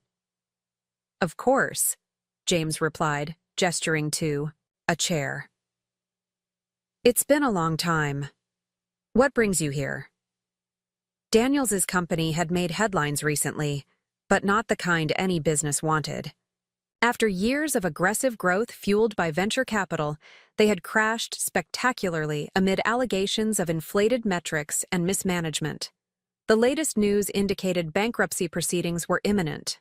"I'll be direct," Daniels said, his former smoothness replaced by a blunt desperation. "I need a job. The company's finished, the investors are suing, and my reputation is in tatters. No one in the industry will touch me." James studied the man who had once embodied everything he himself had aspired to: wealth, status, the appearance of success at any cost. "Why come to me?" he asked finally. "You made it pretty clear what you thought of my decision to stay with Clarity. What was it you wrote?" That I shouldn't come crawling back when I realized what I'd turned down? Daniels winced. I deserve that. But the truth is, you're one of the few executives in the industry I haven't burned bridges with through direct competition or poaching attempts. And your company has a reputation for giving people second chances. This was true. One of the initiatives Rebecca had championed before her death was a hiring program specifically designed for professionals rebuilding after career setbacks. The program had proven remarkably successful, with many participants becoming some of Clarity's most loyal and productive team members. What kind of position did you have in mind? James asked. Anything, Daniels replied, his desperation evident. I know I can't expect leadership, not with my track record. But I have experience, connections, even if many of them aren't speaking to me at the moment. I could handle business development, client services, whatever you need. James considered the request, remembering his mother's words from years ago. There are two kinds of people in finance, those who serve money and those who make money serve a greater purpose. Daniels had clearly spent his career in the first category. The question was whether he could change. I can't offer you a position today, James said finally, but I can offer you a path. What kind of path? The Morgan Foundation runs a 6-month program for executives in transition. It includes ethics training, mentorship, community service, and project work with our partner organizations. It's not a job. It's more like a fellowship with a modest stipend. But those who complete it successfully often find opportunities, either with us or with our network of ethical businesses. Daniels's expression showed a mixture of disappointment and relief. A 6-month program? I don't know if I can afford. The stipend covers living expenses, James interrupted. Not the lifestyle you're accustomed to, but enough to get by while you rebuild. More importantly, it creates space to reflect on what kind of legacy you want to create with the next chapter of your career. Legacy, Daniels repeated, the word seeming to resonate with him. My father was a factory worker who never made more than $40,000 a year. I was determined to build wealth, to be seen as successful in ways he never was. But now I wonder if he understood something I missed. James smiled, thinking of Rebecca's modest home, her carefully tended garden, the quiet dignity with which she had lived her values rather than merely preaching them. My mother taught me that too, James said, though it took me far too long to learn it. Later that afternoon, James drove to Emma's university graduation ceremony. At 20, she had accelerated through her business degree program with the same determination that characterized everything she did. Ben, now 18, sat in the passenger seat scrolling through his phone. Dad, Ben said suddenly, did you see this? Daniels's company officially filed for Chapter 11 this morning? I did, James replied. In fact, he came to see me today. Ben looked up in surprise. Really? What did he want? A job. A second chance. Are you going to give it to him? James glanced at his son, noting how much he resembled Rebecca around the eyes, the same thoughtful gaze that seemed to look beyond surfaces. I offered him a place in the Foundation's executive rehabilitation program. Whether he takes it, whether he completes it successfully, that's up to him. Ben nodded slowly. Like Grandma did with you, offering a path rather than a handout. A warm pride spread through James's chest. Exactly like that. They arrived at the university's grand auditorium, finding Alicia already seated and saving spots. For them. As they waited for the ceremony to begin, James found himself reflecting on the journey that had brought them here. 20 years ago, he had stormed into his mother's home, demanding retirement savings for a business opportunity that would have ended in disaster. He had seen Rebecca as nothing more than a resource, a means to his own ambition. He had been willing to sever their relationship over money, unable to recognize that the true wealth his mother possessed had nothing to do with offshore accounts. Now, He sat watching his daughter graduate, his son beside him, both of them raised, with an understanding of value that had taken him decades to learn. They knew the story of their grandmother's offshore accounts, not as a tale of hidden wealth, but as a lesson in independence, integrity, and the courage to stand for principles even at personal cost. After the ceremony, as they celebrated at Emma's favorite restaurant, she surprised everyone by announcing her post-graduation plans. "I've decided to defer my job offers," she said. "I'm going to spend a year working with the Foundation's Youth Entrepreneurship Program in underserved communities." "Are you sure?" Alicia asked. "The corporate positions you were considering offered remarkable starting salaries." Emma smiled, her expression reminding James powerfully of Rebecca. "The money will still be there in a year, but this feels right, building something meaningful before diving into corporate life." James caught his daughter's eye across the table, seeing in her the culmination of a legacy that had nothing to do with financial inheritance and everything to do with values. "Your grandmother would be incredibly proud," he said softly. "She understood that true wealth isn't what you accumulate, but what you contribute." That night, as had become his tradition on significant family occasions, James visited the garden where Rebecca's ashes had been scattered. The roses were in magnificent bloom, tended now by both James and Ben, who had inherited Rebecca's green thumb. "We're doing okay, Mom," James said to the quiet garden. "Better than okay. The lessons continue, the legacy grows." He smiled, watching fireflies begin to appear in the summer twilight. "Not bad for a journey that began with me demanding your retirement savings, is it?" The offshore accounts that had once been Rebecca's closely guarded secret had long since been folded into the Foundation's endowment, creating opportunities and second chances for countless individuals. But their greatest impact had been on the transformation of one family, from values nearly lost to values deeply embedded, from wealth pursued at any cost to wealth measured in contribution and character. Emma joined him in the garden, sitting quietly beside him on the bench. "I've been thinking about something Grandma told me before she died," she said after a moment. "She said that the true purpose of wealth isn't freedom from work, but freedom to do work that matters."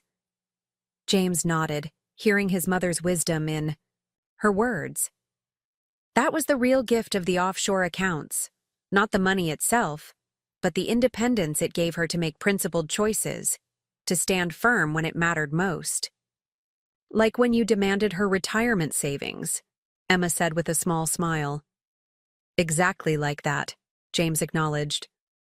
"Her no was the greatest gift she ever gave me, though it took me years to understand it."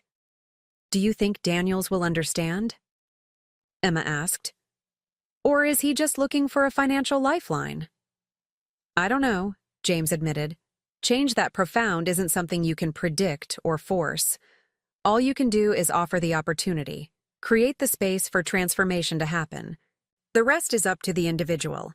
As they walked back toward the house, James felt a profound gratitude for his mother's refusal so many years ago, the no that had ultimately given him everything that mattered most. Not offshore accounts or material wealth, but a legacy of values that continued to grow richer with each passing generation. "You know," Emma said as they reached the patio door, "I think the real moral of our family story is that sometimes the most valuable inheritances aren't the ones you can deposit in a bank." James smiled, placing an arm around his daughter's shoulders. "That's exactly right, and that understanding itself is your grandmother's greatest gift to all of us." Up next, you've got 2 more standout stories right on your screen. If this one hit the mark, you won't want to pass these up. Just click and check them out.